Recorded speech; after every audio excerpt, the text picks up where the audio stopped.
حضرت علامہ مولانا مفتی صاحب قبلہ تشریف لا چکے ہیں اور اب انشاءاللہ تعالیٰ درس قرآن شریف شروع ہوگا۔ ہم تمام موجود خواتین اور طالبات سے گزارش کرتے ہیں کہ وہ جلد سے جلد مدینہ اپارٹمنٹ کے سندر میں تشریف لا لیں، جہاں پر آپ ہی کے لیے درس قرآن شریف منعقد کیا جاتا ہے۔ جزاک اللہ خیر۔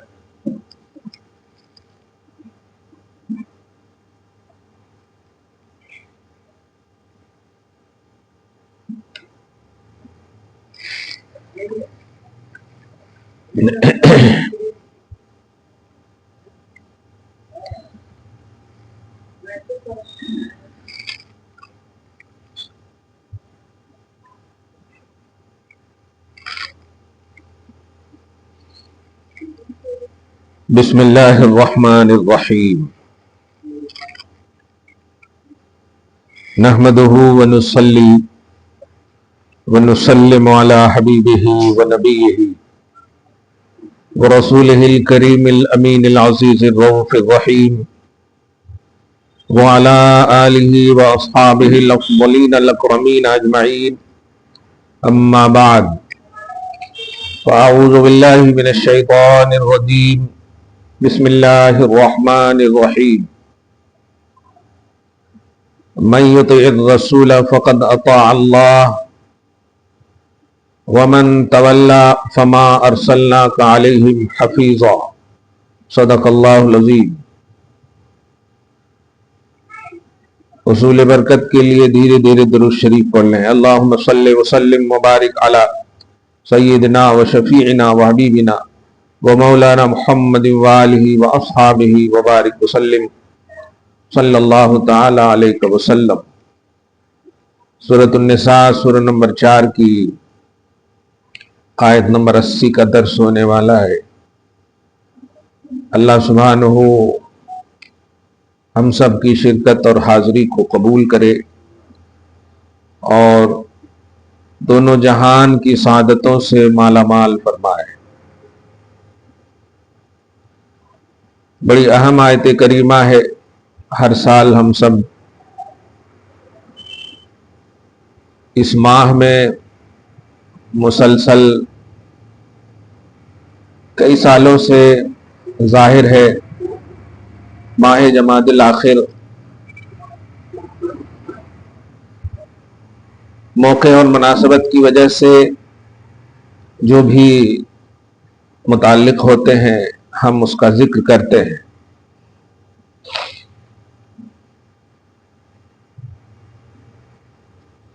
حضرت سیدنا ابو بکر صدیق رضی اللہ تعالی عنہ کی مناسبت اس ماہ کو ہے 22 جمادی الاخر، اور حضرت سیدہ طیبہ طاہرہ زاہدہ عابدہ فاطمۃ الزہرا خاتون جنت سیدہ کائنات سے بھی منسوب ہے۔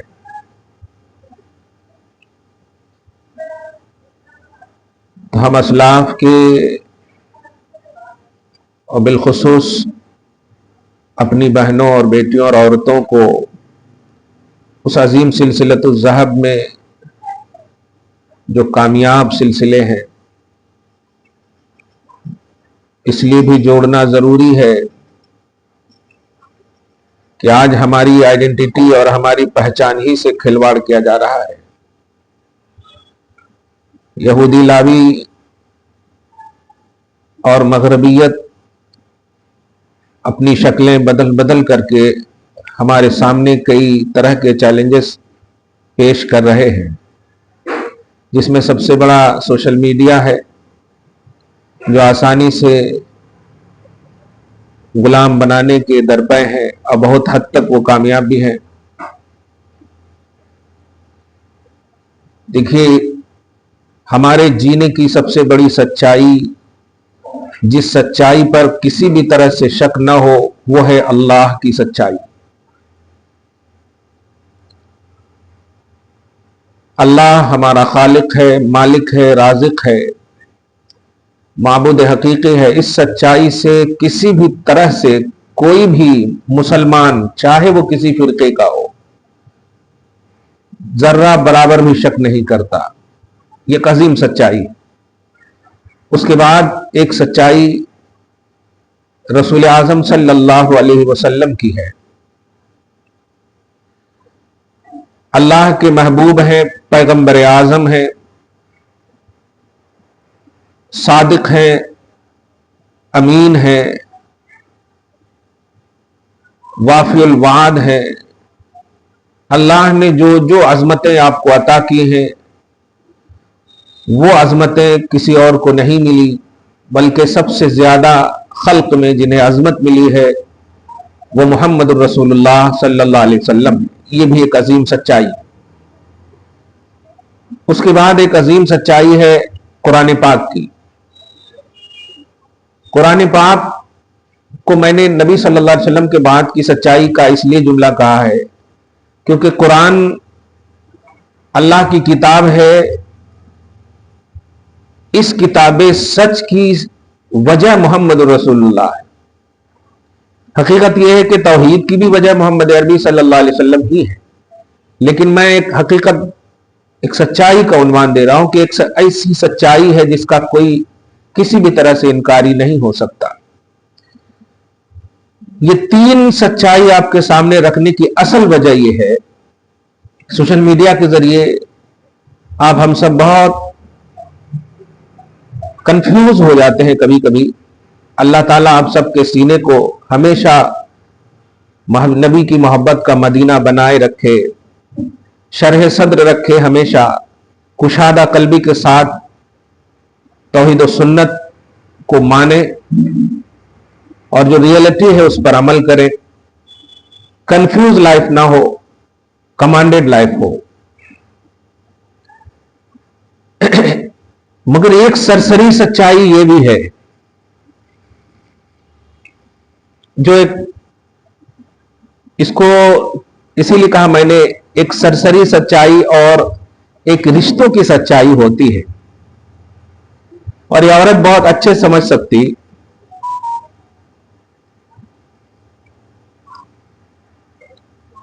ہمارا بیٹا، ہمارا باپ، ہمارا بھائی، ہمارا جو سگا ہے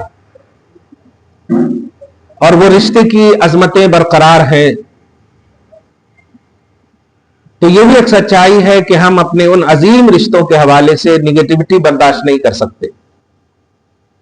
اسی لیے میں نے ایک جملہ کہا کہ اگر رشتے کی عظمت برقرار ہے تب، ورنہ آج تو بیٹا اپنے باپ کی توہین دوسروں کے سامنے سن کر خوش ہوتا ہے. سچ بول رہی جی، ہمارے کو بھی انہوں نے دیے، سو لو ہمارے کو بھی محروم کر دیے ہیں آج. اسی لیے میں نے کہا رشتوں کی عظمت برقرار ہے تو یہ ایک سچائی ہے، ورنہ اللہ خیر کرے اور اللہ رحم کرے ان اولاد پر جو آج ماں باپ کو عدالت میں گھسیٹ رہے ہیں اس لیے کہ یہ ہمیں وراثت نہیں دے رہے. توبہ الہی. اللہ تعالیٰ انہیں ہدایت نصیب کرے ایسی اولاد کو. تو رشتوں کی عظمت اگر برقرار ہے تو یہ بھی ایک سچائی ہے کہ ہم اپنے باپ کے خلاف، ماں کے خلاف، اپنے اولاد کے خلاف کسی بھی طرح سے ذرہ برابر بھی نگیٹیوٹی برداشت نہیں کر سکتے، ذرہ برابر بھی. یہ بھی ایک سچائی. ہم اپنی اولاد کی ترقی کو دیکھ کر خوش ہوتے ہیں. ماں باپ کے حوالے سے اگر انعام و اکرام کا عنوان آتا ہے تو ہمارا سینہ پھول جاتا ہے، ہم ایسے باپ کی اولاد ہیں، وغیرہ وغیرہ. سب سے پہلے جب سب سے پہلا سال میں تراویح پڑھایا تھا، قریب کر رہا ہوں آپ کے ذہن کو سمجھنے کے، کیونکہ میں اہم بات، ظاہر افضل البشر بعد الانبیاء کی بات ہو تو اتنی تمہید ضروری ہے. ہم عام ولی کی جب بات کرتے ہیں تو ہماری باتیں کھل جاتی ہیں. وہ تو ولیوں کی، تمام ولیوں کی اصل صحابہ سے بھی افضل ہے، بلکہ صحابہ میں افضل ہے. جب میں نے سب سے پہلے تراویح پڑھائی تھی تو 12-13 سال کی وہ عمر ہوگی قریب. والد صاحب 700 روپے مجھے اس وقت جو ہے نذرانے ملے تھے. 700 روپے. میں نے ڈرتا تھا والد صاحب سے، امی کو دیا لے جا کے، تو امی نے کہا ابا کو دو، نہیں میں نہیں دیتا ہوں، میرے کو ڈر لگتا ہے۔ تو دونوں مل کر کے، حالانکہ 5 بھائی ہوں میں، مگر سب سے زیادہ جو پٹائی لگی ہے وہ مجھ کو لگی ہے، بہت زیادہ پٹائی لگی ہے، خاص طور سے پڑھنے پڑھانے کے معاملے میں، کھیل کود میں بہت زیادہ پٹائی۔ اور والد صاحب بولتے تھے، اللہ ان پر رحم فرمائے، کہ مجھے معلوم ہوتا کہ تم اس قدر پہنچو گے تو میں نہیں مارتا، میں بولتا تھا تمہاری مار نے ہی مجھے یہاں تک پہنچایا، اگر نہیں مارتے تو کہاں کہاں چلا جاتا۔ خیر، ماں باپ غلط نہیں ہوتے ہیں، یہ سمجھ میں اس وقت آتا ہے جب ماں باپ نہیں ہوتے ہیں۔ ماں باپ غلط نہیں ہوتے، ارے غلط ہوتے تو وہ پیدا کیوں کرتے یار؟ اپنی خوشی والی زندگی کو انجوائے کرتے، پیدا کیوں کرتے؟ اپنی محبت کو کنورٹ کیوں کرتے؟ ماں باپ غلط نہیں ہوتے۔ اللہ ہر ماں باپ کو اپنی اولاد کے حوالے سے اور ہر اولاد کو اپنی ماں باپ کے حوالے سے ہمیشہ پازیٹیو رکھے۔ ہاں، وہ نقطہ بتا رہا ہوں کہ انہوں نے ایک جملہ کہا تھا، مجھے یہ 700 روپے کی خوشی نہیں ہے، تو نے اتنے لوگوں کی امامت کی، اس کی خوشی ہے، اتنے لوگوں نے تمہیں پیچھے نماز پڑھا، تاوے امام کے کہا، ان کی خوشی ہے۔ میں اسے ایک نقطہ دے رہا ہوں کہ رشتے کی سچائی یہ ہوتی ہے کہ سب چاہتا ہے کہ آگے بڑھے یا ہمارا کوئی رشتہ دار آگے بڑھے، تاکہ میں ان کی طرف اپنے آپ کو منسوب کر کے فخر محسوس کروں۔ بس اسی نقطے کے اعتبار سے ایک اہم بات سمجھیے، اور اگر نگیٹیوٹی ذرہ برابر بھی آپ کی نگاہ میں کبھی بھی کسی بھی طرح سے print media, social media, video, دیگر چیزوں کے ذریعے کبھی بھی آئی ہو، تو چونکہ یہ بنیادی عقائد میں سے ہے، اور بنیادی عقائد کا معاملہ جو ہے یہ آخرت کا معاملہ ہے، قبر کا معاملہ ہے۔ آپ سمجھیے نا اس بات کو کہ ہم دنیا میں جن سے بہت زیادہ پیار کرتے ہیں، شادی سے پہلے وہ ماں باپ ہوتے ہیں۔ شادی ہو جائے تو محبت میں تھوڑا سی ڈویژن آتا بیوی کی طرف، اولاد ہو جائے تو پھر بیوی سے محبت میں کمی آتی ہے اولاد کی طرف۔ یہ سب محبتوں کے علامات ہیں اور سیکشنز ہیں۔ لیکن آپ ذرا بتائیے کہ ہم جب مر جائیں گے تو قسم خدا کی نہ ہمارے ساتھ ہمارے ماں باپ ہوں گے، نہ ہماری بیوی ہوگی، نہ ہمارے بچے ہوں گے، نہ ہمارے وہ سونے ہوں گے، نہ ہمارے وہ اپارٹمنٹ ہوں گے، نہ وہ محلات ہوں گے، نہ وہ فکس ڈپوزٹ ہوں گے، وہ پیسے ہوں گے، وہ سیونگ اکاؤنٹ، کچھ نہیں ہوں گے ہمارے ساتھ۔ آپ اندازہ لگائیے، میں ایک حدیث پاک کی ترجمانی کر رہا ہوں، نبی علیہ الصلوۃ والسلام فرماتے ہیں کہ تمام چیزوں سے زیادہ اگر کوئی تم سے قریب ہے تو اے امتیوں میں ہوں، میں تمہارا ایسا ساتھی ہوں، میں تمہارے ایسا قریب ہوں کہ تم جہاں سارے رشتے کو دیکھو گے اپنے پاس نہیں ہے تو میں وہاں پر تمہارے پاس نظر آؤں گا۔ اور آپ سوچئے کہ جب ہم مر جاتے ہیں تو ہمارا کوئی بھی ہمارے ساتھ قبر میں، ہمارے پاس قبر میں کوئی نہیں، تھوڑی دیر کے لیے بس بیٹھ کر سب چلا جاتا ہے شہر خاموشہ میں چھوڑ کر کے۔ لیکن ایسے عالم میں بھی اگر کوئی ہمارے قریب آتا ہے تو وہ ذات رسالت محمد رسول اللہ صلی اللہ علیہ وسلم قبر میں تشریف لاتے ہیں۔ تبھی تو فرشتے پوچھتے ہیں، بتا اس مرد کے بارے میں تو دنیا میں کیا کہتا تھا، کیا کہتی تھی؟ اس کا مطلب یہ لفظ اس بتا رہا ہے کہ میرا نبی آتا ہے۔ میدان محشر میں بھی آپ دیکھیں، سارے انبیاء، سارے رشتے، سب بالکل ایک طرف کھڑے ہیں، اور ایسے عالم میں بھی نبی علیہ الصلوۃ والسلام کہیں گے، کہاں تھے تم، کہاں تھے تم، میں تمہارا ہی انتظار کر رہا تھا۔ دنیا ہو، قبر ہو، آخرت ہو، گھڑی کوئی بھی، وہ سب سے زیادہ جو قربت رکھتی ہے امت، وہ نبی صلی اللہ علیہ وسلم سے، اور نبی اپنی امت سے سب سے زیادہ قریب۔ اب اس بات کو سمجھ لیے ہیں آپ، تو اب اللہ پاک نے آخر کیوں کہا کہ جس نے، اب یہ آیت کریمہ کے ذریعے سے آیت نمبر 80 کا جو درس دے رہا ہوں، میں یہ تو یہ رسول فقد اطاع اللہ، جس نے میرے رسول کا حکم مانا بے شک اس نے خدا کا حکم مانا۔ رسول کی اطاعت، رسول کی فرما برداری، رسول پاک کو منوان تسلیم کرنا، رسول پاک کے قول و فعل و عمل پر کسی بھی طرح سے اعتراض نہ کرنا، کسی بھی طرح سے ڈسکس نہ کرنا، یہ در حقیقت توحید کو قبول کرنا ہے، در حقیقت اس سچائی کو قبول کرنا ہے جس سچائی کا کوئی انکاری نہیں ہے، توحید کا کوئی منکر نہیں۔ اور اللہ پاک یہ فرما رہا، میں یطیع الرسول فقد اطاع اللہ، جس نے میرے رسول کو مانا بے شک اس نے خدا کو مانا۔ آپ آیت نمبر 80 کو آپ بھی ذرا سی ترجمہ وغیرہ کی کتاب میں آپ دیکھیں، من یطیع الرسول، جس نے رسول کو مانا، فقد اطاع اللہ، بے شک اس نے اللہ کو مانا۔ یہ بھی ہو سکتا تھا نا کہ جس نے خدا کو مانا بے شک اس نے سب کو مانا، لیکن نہیں، جس نے رسول کو مانا بے شک اس نے اللہ کو مانا۔ کیا مطلب ہے؟ عام زبان میں کہوں تو اللہ کو ماننا یہ رسول کے ماننے پر ڈیپینڈ ہے۔ رسول کو مانے بغیر اللہ کو ماننے کا دعویٰ ہو ہی نہیں سکتا۔ مطلب جس سچائی کا کوئی انکاری نہیں ہے، اس سچائی کی حقیقت یہ ہے کہ اس حقیقت کو ماننے سے پہلے بھی رسول کو ماننا ہے۔ اب یہ بات جب سمجھ گئے کہ رسول کی اطاعت اتنا اسٹرانگ ہے، رسول کو ماننا اتنا اہم ہے، رسول کی فرما برداری اتنی اہم ہے، تو اب ذرا اندازہ لگائیے کہ حضرت سیدنا ابو بکر صدیق کا مقام کیا ہوگا۔ اب روایتوں کے حوالے سے تو اپنی جگہ پر ہے، اسی قرآن پاک میں سورۃ اللیل کی آیت نمبر 17 سے لے کر آیت نمبر 21 تک، سورۃ اللیل پارہ نمبر 30 میں آپ دیکھیں گی، سورہ والضحیٰ سے پہلے کی جو سورہ ہے، سورۃ اللیل کی آیت نمبر 17 میں اللہ پاک فرماتا ہے وَسَيُجَنَّبُهَا الْأَتْقَى، ان قریب اللہ تعالی جہنم سے اتقا کو بچائے گا، محفوظ رکھے گا، دور رکھے گا۔ اور یہ اتقا کون ہے؟ یہ اتقا ہے حضرت ابو بکر صدیق رضی اللہ تعالیٰ۔ اللہ تعالیٰ اتقا کو بچائے گا۔ آگے فرماتا الذی یؤتی مالہ یتزکا، اتقا کی شان یہ ہے کہ وہ اپنے مال کو اللہ کی راہ میں صاف ہونے کے لیے دیتا ہے۔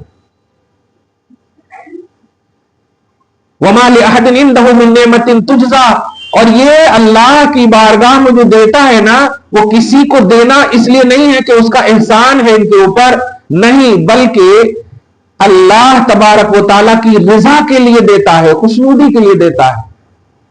وَلَسَوْفَ يَرْضَىٰ، اللہ تعالیٰ نے ان کے اعمال سے اپنی رضا کا اعلان کیا اور فرماتا ہے کہ سنو اے ابو بکر، تم نے مجھے خوش کر دیا، اب بتا تیری رضا کیا ہے۔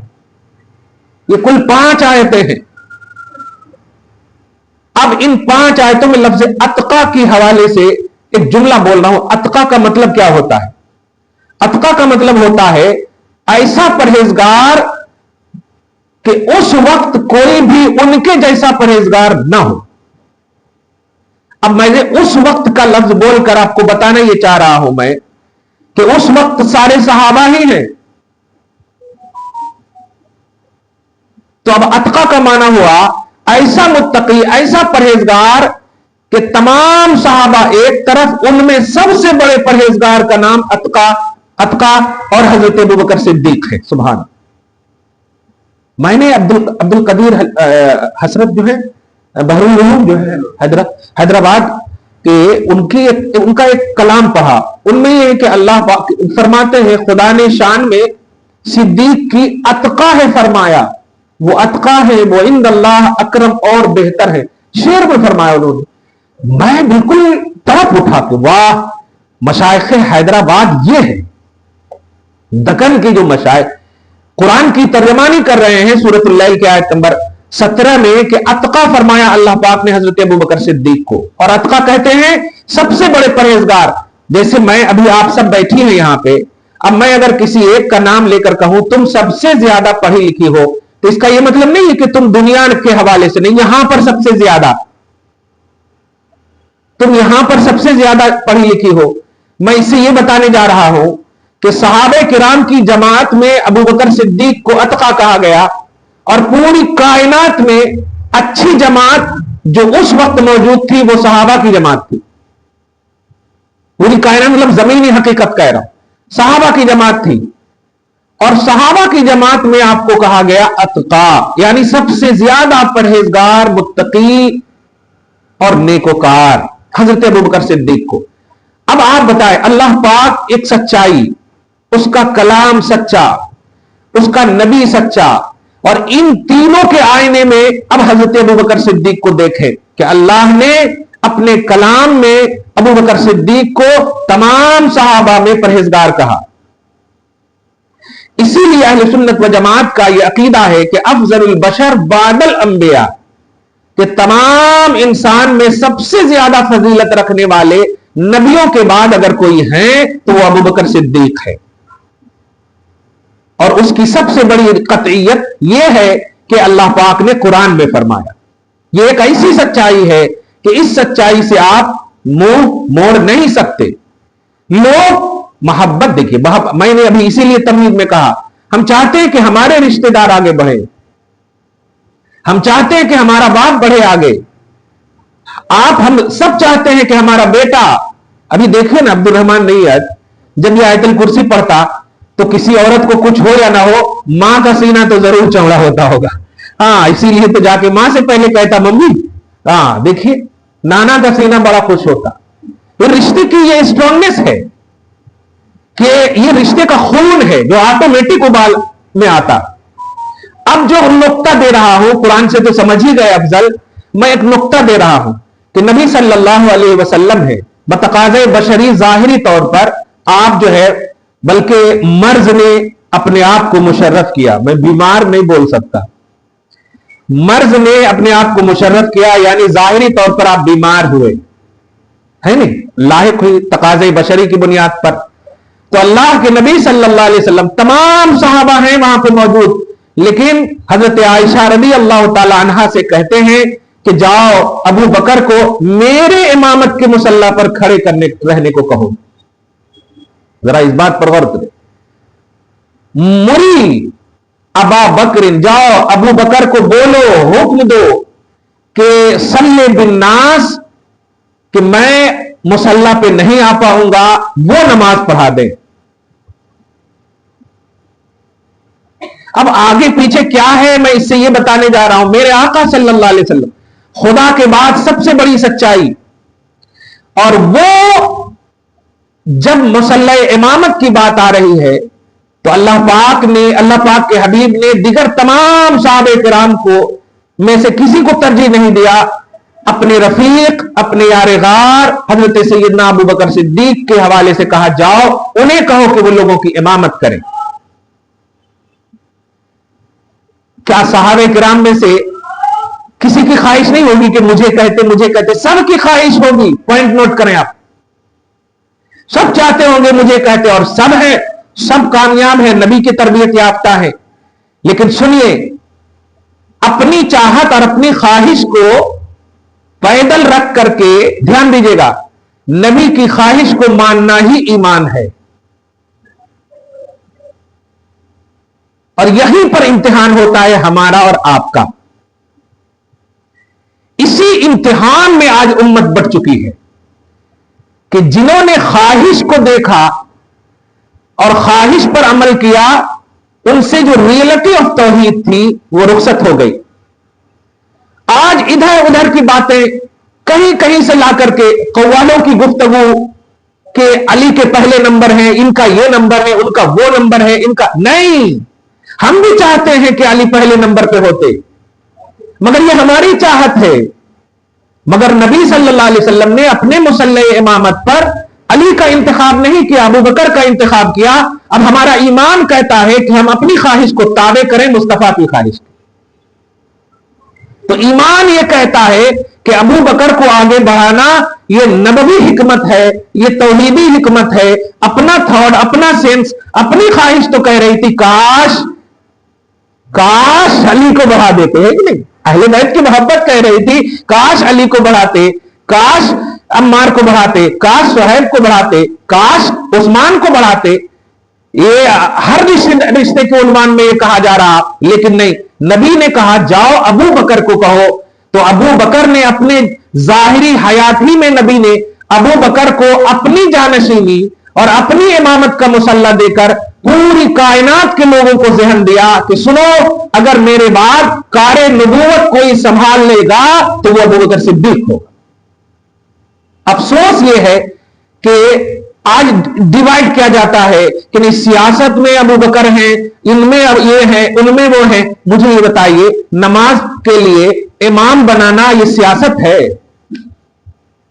آپ سمجھیے اس کو. ارے راشن بانٹنا سیاست ہو سکتا، نماز تو روحانیت کی سب سے بڑی چیز ہے. روحانیت کی سب سے بڑی چیز ہے. نبی فرماتے ہیں کہ اللہ کے نزدیک سب سے قریب وہ انسان ہوتا ہے، وہ بندہ ہوتا ہے جب وہ سجدے میں ہوتا ہے. یہ نہیں کہا کہ راشن بانٹتے ہوئے ہوتا ہے، غریبوں کو مالی عبادت کرتے ہوئے ہوتا ہے، نہیں، سجدے میں ہوتا ہے. سوچے قرب مولا ہی تو روحانیت ہے. ولی کو کیوں ولی کہتے ہیں؟ کیونکہ ولی کا ایک معنی قریب بھی ہے کہ وہ اللہ کے قریب ہوتے ہیں. تو نبی صلی اللہ علیہ وسلم نے ابو بکر صدیق کو نماز کا امام بنایا اپنے ظاہری حیات میں. پوری کائنات کو سمجھ لینا چاہیے کہ نبی صلی اللہ علیہ وسلم کا جب بھروسہ ظاہری حیات میں ابو بکر صدیق ہیں تو نبی صلی اللہ علیہ وسلم کے بعد کار نبوت جسے خلافت کہتے ہیں وہ بوجھ اٹھانے کا ذمہ نبی نے اپنے ظاہری حیات ہی میں نبی صلی اللہ علیہ وسلم نے ابو بکر صدیق کو سونپ دی. میں اسے یہ ذہن دے رہا ہوں کہ اگر آپ کبھی قوالی سنے ہوں گے دمادم مست قلندر علیحدہ پہلا نمبر، تو یہ قوالی ہے، یہ توحید نہیں، یہ رسالت نہیں، یہ ریئلٹی نہیں ہے. اس لیے نفسانیت میں اگر کبھی ہچکولے لیا ہے یا ناچے ہیں اس قوالی پر تو توبہ کر لیں، کیونکہ نفسانیت تھی، یہ خواہشات تھی یہ. اور میں نے کہا ہے خواہش ہوتی ہے، لیکن جب خواہش کے سامنے سچائی آ جائے تو اس سچائی کے تابع کر دینے کا نام ایمان ہے. دل تو کہتا ہے، حقیقت کہتی ہے، سچائی کہتی ہے، خواہش کہتی ہے، مگر نہیں. بخاری شریف کی ایک حدیث پاک ہے لا یؤمن احدکم حتی یکون ہواہ تبعا لما جئت بہ. تم مومن ہو ہی نہیں سکتی جب تک کہ تم اپنی خواہش کو ان تمام چیزوں کے تابع نہ کر دو جو رسول اللہ صلی اللہ علیہ وسلم لے کر آئے. یعنی اللہ کی سچائی، قرآن کی سچائی، اور نبی صلی اللہ علیہ وسلم کے بارے میں خود قرآن پاک میں ما ینطق عن الہوی ان هو الا وحی یوحی، یہ نبی اپنی خواہش سے کچھ نہیں بولتے، جو بھی بولتے ہیں وہ اللہ کی وحی ہوتی ہے. تو سوچیں جو نبی اپنی خواہش سے کچھ نہیں بولتا، وہ اللہ کے حکم سے بولتا، تب مصلی امامت پر نبی کا بولنا بتا رہا ہے کہ اللہ پاک کا ہی یہ منشا ہے کہ میرے آقا صلی اللہ علیہ وسلم کے بعد اگر کوئی جانشینی ہے اول کا حقدار ہے تو ابو بکر صدیق. کلیئر ایک دم بات ہے. اب ذرا سمجھیے جو میں توحید کی جو ریئلٹی بتا رہا ہوں، سمجھیے اس بات. اس میں ایسا کتے ویسا کتے، میں اسی کتے کو ختم کرنا چاہ رہا ہوں، اور اسی لیے ایک دم دھیرے دھیرے آیت نمبر 80 کے تحت آپ کو بتا رہا ہوں کہ اس بات کو سمجھیے. دل کہتا ہے کچھ اور، خواہش کہتی ہے کچھ اور. یہی ہے اصل میرا پلس پوائنٹ آج کی گفتگو کا. تو اپنا سینس، اپنا تھاٹ، اپنا لاجک، اپنا تھیوری، یہ ساری چیزیں کچھ اور کہتی ہیں، لیکن نبی کچھ اور کہتے ہیں. تو ہمیں اس نبی کی بات پر بلیو کرنا ہے، نبی کی بات کو ماننا ہے، اگرچہ ہماری عقل کے خلاف ہو. آپ سوچیں نا، الف لام میم نبی نے کہا کہ یہ اللہ کا کلام ہے، حالانکہ اس کا کوئی ٹرانسلیشن نہیں، کوئی اس کا ترجمہ نہیں دکھتا، لیکن آپ عقل کہہ رہی ہے ترجمہ نہیں ہے تو کیوں مانے؟ لیکن ایمان کہہ رہا ہے کہ نہیں، عقل کو پیدل کر دو، نبی کو ماننا ہی ایمان ہے. ہماری سمجھ میں آئے یا نہ آئے، 29 مقامات پر قرآن میں ترجمہ ہی نہیں ہے. الف لام میم ہا میم کاف ہا یا عین صاد، آپ دیکھیں اس کے نیچے ترجمہ ہی نہیں ہے. بڑی سے بڑی کتاب میں آپ جا کر دیکھ لیں، کہیں سے بھی چھپی ہو قرآن پاک، اس کے نیچے ترجمہ ہی نہیں، خالی رہتا، آگے سے ترجمہ ہے. مگر نبی نے کہا یہ بھی اللہ کا کلام ہے، ہم نے مان لیا. خدا کے بارے میں کہا یہ بھی اللہ کا کلام ہے، یہ اللہ ہے، مان لیا. تو جتنا بھی سورس آف نالج آل ان آل وہ نبی صلی اللہ علیہ وسلم ہے. اور جب نبی نے یہ عمل کر کے اپنی ظاہری حیات ہی میں صحیح بخاری کے حوالے سے یہ کہہ دیا کہ ابو بکر صدیق امام ہیں میرے بعد، تو اس کا مطلب یہ ہوا کہ نبی کے بعد اگر کوئی خلافت جانشینی اولی حقدار رکھتا ہے تو وہ نبی ہے۔ دل چاہتا ہے عمر، دل چاہتا ہے عثمان، دل چاہتا ہے مولا کائنات، یہ سب دل چاہتا ہے، ہماری خواہشیں چاہتی ہے، لیکن مصطفیٰ جو چاہے وہی شریعت ہے، ہم جو چاہیں وہ طبیعت ہے۔ کلیئر ایک دم؟